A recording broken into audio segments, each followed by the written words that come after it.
Hello and welcome back to the Historical Thoughts series. Among other topics on this series, I deal with famous frauds, hoaxers, and false impressions about the past.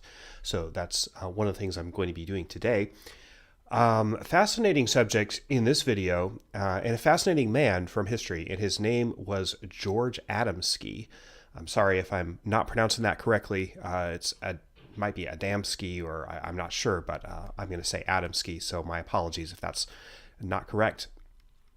And Adamski's claim to fame was that he was the most prominent of the early members of what they call the contactees, meaning people who claim to have made contact with UFOs or flying saucers. Adamski was the author of two very highly selling books, and he claims to have taken photos of flying saucers that are among the most famous images of UFOs ever produced. Actually, George Adamski was a con man, and his con was rather crude and transparent, and you can see that with some very minimal sort of rational investigation of him and his claims. But his ideas, curiously, still resonate today with a lot of people.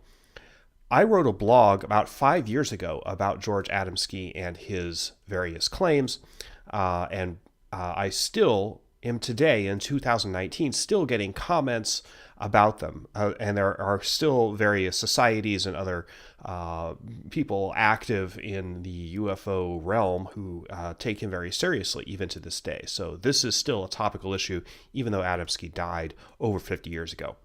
So Adamski's central claim was that on November 20th, 1952, near Desert Center, California, which itself has a really interesting history, Adamski and several friends were walking through the desert, and they saw a cigar-shaped ship hovering in the sky. Then Adamski left his friends, and he went off on his own for a while, and then came back and told them that a spaceship had landed in front of him, and a person came out. This person was named Orthon and was very physically beautiful and Nordic-looking white person, etc., humanoid who claimed to be from the planet Venus. And this person this alien warned George Adamski about nuclear weapons and the state of the world as it was in 1952. Next, the next month, December 1952, Adamski produced a couple of photos of a flying saucer that he claimed he'd taken with a 6-inch telescope. I can't show this photo because it's still, even over 60 years later, still jealously guarded by the copyright is still jealously guarded by a foundation dedicated to Adamski's beliefs. But photographic experts, of course, have identified this as a fake. And the object depicted in a photo, alternatively, we're not sure exactly what it is. It's possibly a surgical lamp. It's also been identified as a street light, as some kind of chicken, something for chicken farmers, a brooding machine of some kind, or else the top part of a vacuum cleaner manufactured in 1937, my favorite of those explanations. But clearly, it is something of terrestrial origin. Adamski wrote he actually wrote more than that, but his two major books that he was most famous for were called Flying Saucers Have Landed in 1953 and Inside the Spaceships, published in 1955. The second book contains increasingly fantastical claims. Of course, Adamski, like many hoaxsters in this realm, has to keep kind of ramping up pumping up the volume on what he's been talking about. So the later book, Inside the Spaceship, speaks of him taking a tour of the solar system with his alien friends, visiting Venus, which is Orthon's home planet. There's a philosophical bent to all of this stuff. The extraterrestrials that Adamski meets supposedly promote peace and brotherhood and the religious teachings of a being called the Master. Of course, there's no evidence whatsoever of any reality of any of this. Only Adamski's own story. And as I've said, the photos of the vacuum cleaner or whatever it is are clearly faked. even the friends who were with him in Desert City, California, on the night that the big visitation supposedly happened, eventually changed their stories. And none of them could actually corroborate the central claims that Adamski was making. Of course, as we know, Venus is not a habitable planet. The CO2 atmosphere is deadly to any kind of life, and the surface temperature on Venus is hot enough to melt lead. This was confirmed by various Russian space probes that landed on Venus in the 1970s. Clearly, George Adamski was a con man. His early life is actually really interesting. He was born in a part of Imperial Germany. This was before the First World War. A part of Germany that's now in Poland, and he was born in 1891. His family emigrated to New York City when he was very young. He served in the U.S. Army in the World War I era, although I do not believe that he served in the European theater. In the 1920s, Adamski got into the occult, and especially a religion called Theosophy, which was founded by a Russian mystic and spiritualist named Helena Blavatsky. She died in 1891, the same year that Adamski was born. The teachings of Theosophy stress an ancient world religion, and it's headed supposedly by a race of enlightened beings called the Masters of the Ancient Wisdom. So this was Adamski's theological background. Adamski founded in Southern California something called the Royal Order of Tibet. Had nothing to do with Tibet, but that's what he called it. We're not sure how serious this this religious order really was. It may have been merely a front for manufacturing wine. This was in the 1920s during Prohibition, so alcohol was illegal in the United States. But one of the few exceptions from the Prohibition laws were alcohol, wine, mainly for religious or sacramental purposes. The exception was intended for the Catholic Church, but other religions could use it too. So Adamski made use of that in order to create wine and sell it as a business. Witnesses later claimed that Adamski had told them that he was making a fortune selling wine, but this dried up, no pun intended, when Prohibition was repealed in 1933. So at this point now, with his bootlegging, well, not really bootlegging, but his alcohol business gone, witnesses said that he claimed that he had to get into the saucer crap. That was a direct quote. By the late 1940s, George Adamski and his wife were living near Mount Palomar, California. Of course, there's a famous observatory that's near there. And they operated a cheap diner called Palomar Gardens Cafe. It's alternatively described as a burger stand. The first claim of UFO sightings that Adamski made was in 1946, a year before the famous 1947 Mount Rainier sighting that popularized the term flying saucer and got that into our lexicon, and entered flying saucers into popular culture in a way that it hadn't been before. So Adamski also tried to claim that he had photos of UFOs from this period, and he started giving lectures on UFOs and flying saucers for money in 1949. So convenient that a guy with this background happens to have an encounter with aliens in person only 3 years later. Now, this is important. The same year, 1949, George Adamski had a ghostwriter write a science fiction novel under his name, and the novel was called Pioneers of Space, and it was published in 1949, and it describes a trip through the solar system.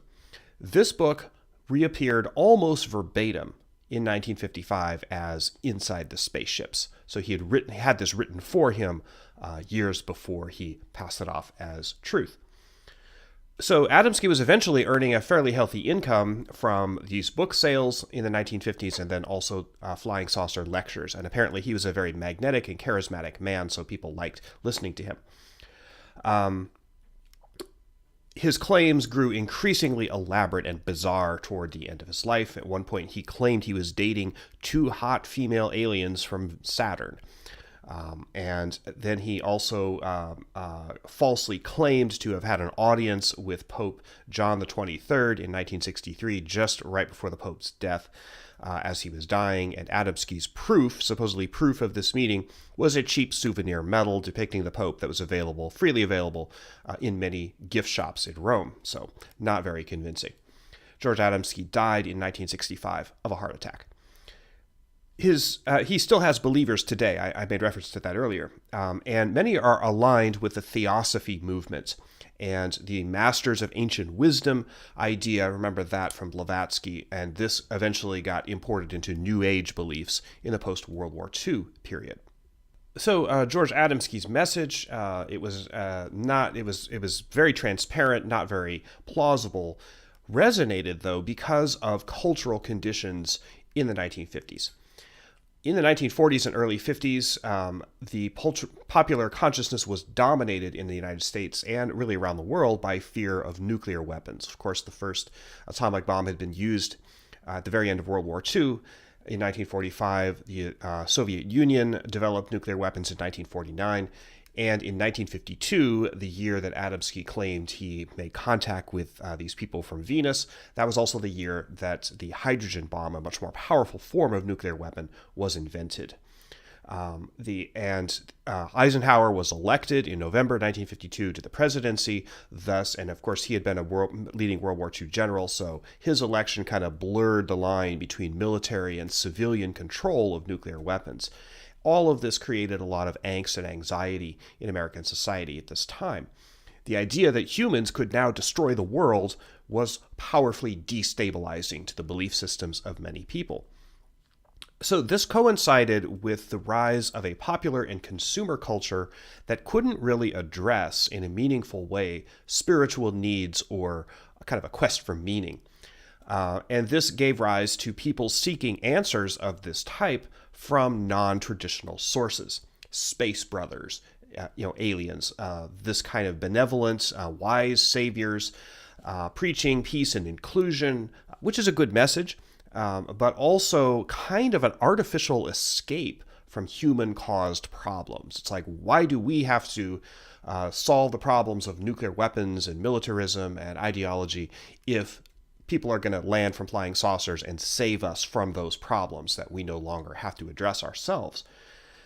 The same era there's a powerful hunger for this kind of thing in this same era, because in the early 50s, the same time that Adamski was very active, you saw the development of Dianetics from L. Ron Hubbard, which eventually became the religion of Scientology. Of course, Scientology has significant UFO and alien themes in its later mythology as it was developed by Hubbard, particularly in the 60s. Also, 1950s, you had the UFO cult in Chicago that was described in Leon Festinger's groundbreaking psychological book, When Prophecy Fails, which is also another really interesting artifact of this period, and I may do a blog on that as well.